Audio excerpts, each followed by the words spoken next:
Assalamualaikum teman-teman, ketemu lagi di channel YouTube Airin Nas.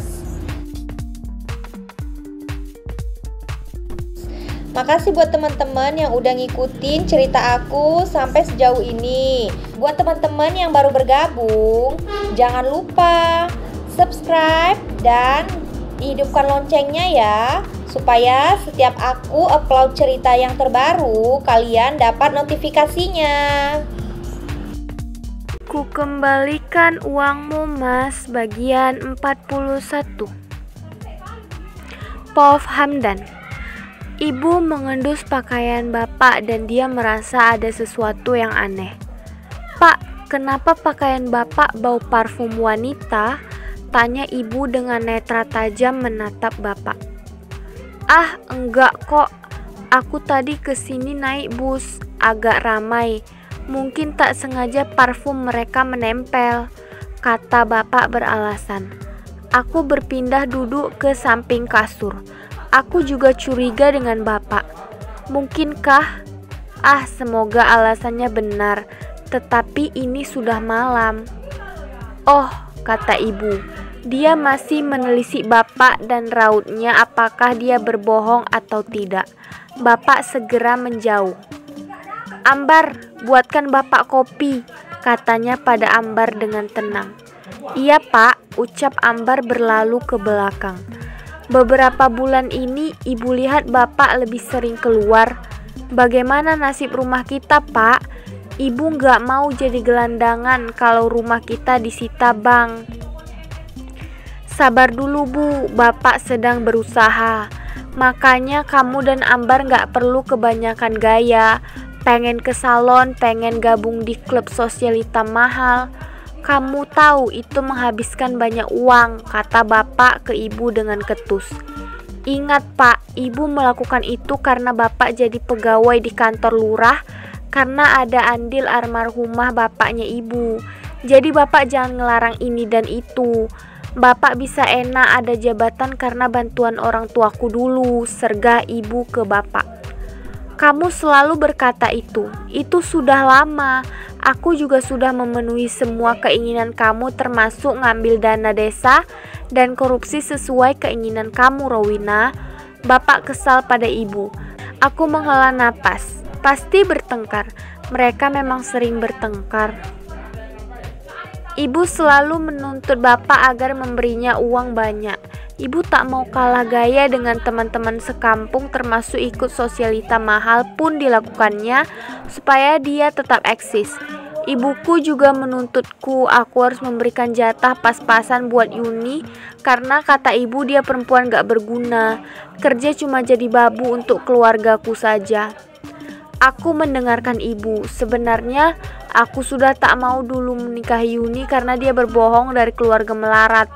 Aku mengenalkan calon istriku, wanita yang juga bekerja saat itu. Dia masih perawan dan cantik, bekerja di sebuah bank ternama. Dengan modal ketampananku, dia mau kuajak berkenalan, tetapi ibu marah besar saat orang tua gadis itu meminta mahar 100 juta.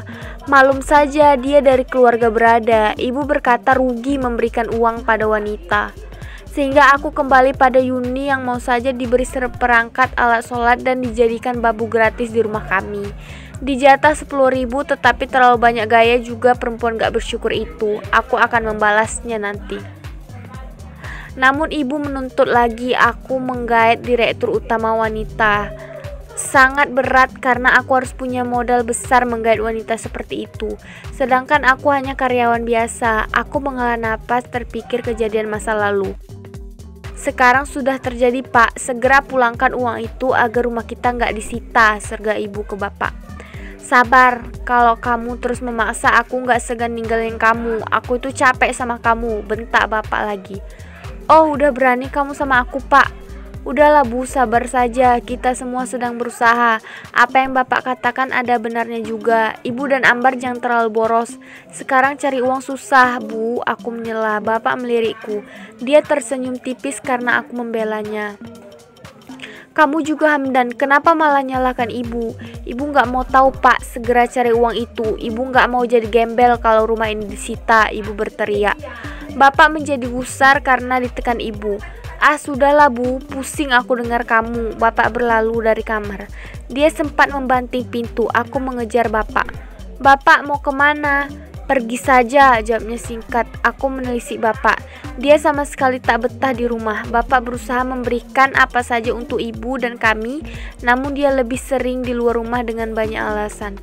Bapak punya wanita lain di luar sana? Tanyaku dengan suara pelan, karena aku juga lelaki yang hobi berselingkuh. Jadi aku tahu gelagat seorang pria yang gak betah di rumah. Bicara apa kamu? Dia melotot dan sangat marah. Aku cuma tanya Pak, jangan marah dulu. Berani kamu nuduh bapakmu sendiri tanpa bukti? Bapak sepertinya beneran marah. Udah Pak, besok saja kita bicara. Sekarang Bapak nginap di rumahku saja. Bapak lagi bertengkar dengan ibu dan akan semakin bertambah panas. Bapak lelah juga karena menempuh perjalanan jauh. Kita ke rumah saja Pak, ajak aku ke bapak. Dia melihatku sebentar lalu dia mengangguk setuju. Sampai kami di rumahku, bapak duduk di kursi dan melepas lelahnya. Aku masuk ke kamar dan masih terasa aura harum Lia.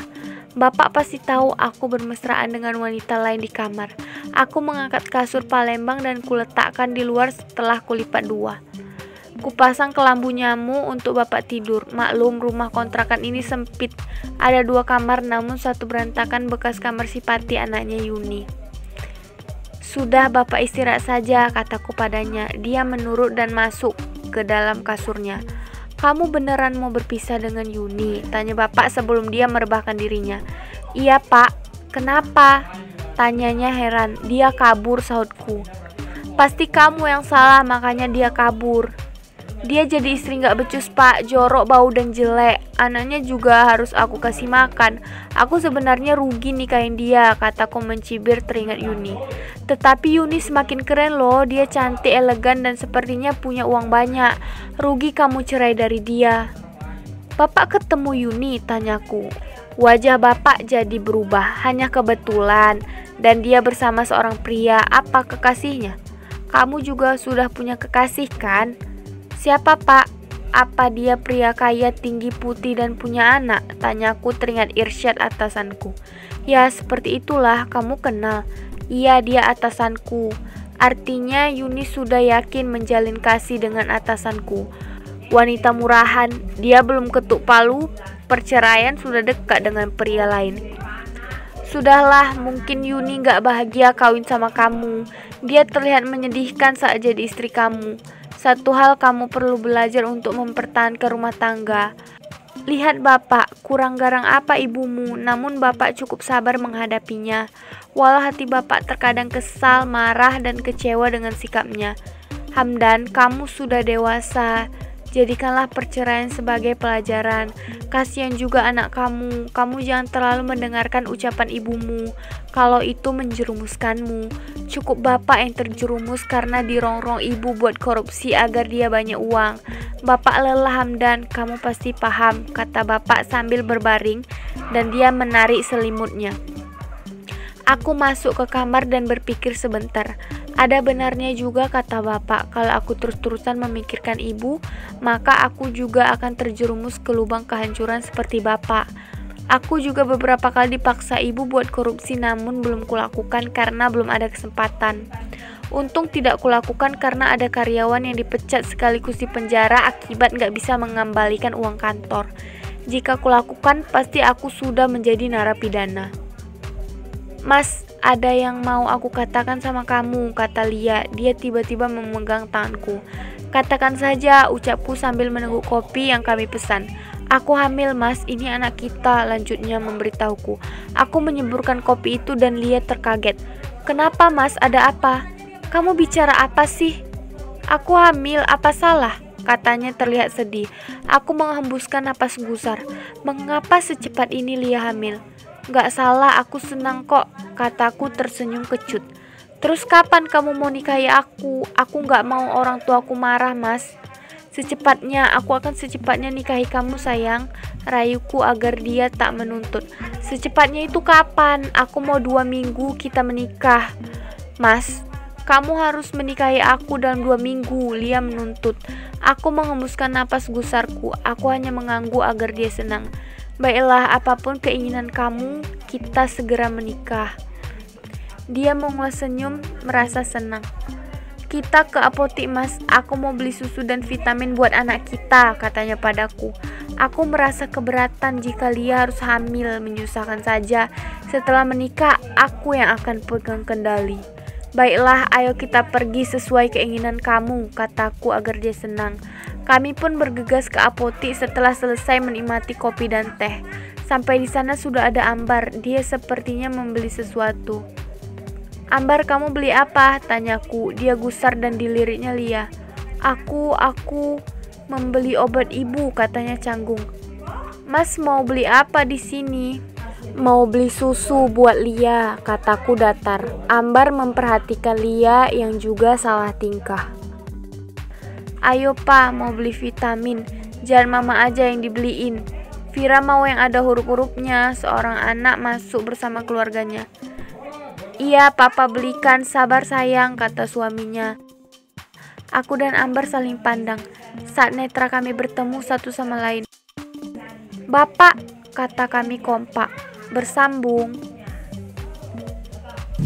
Makasih ya teman-teman udah meluangkan waktu membaca novel aku. Sampai jumpa di cerita selanjutnya.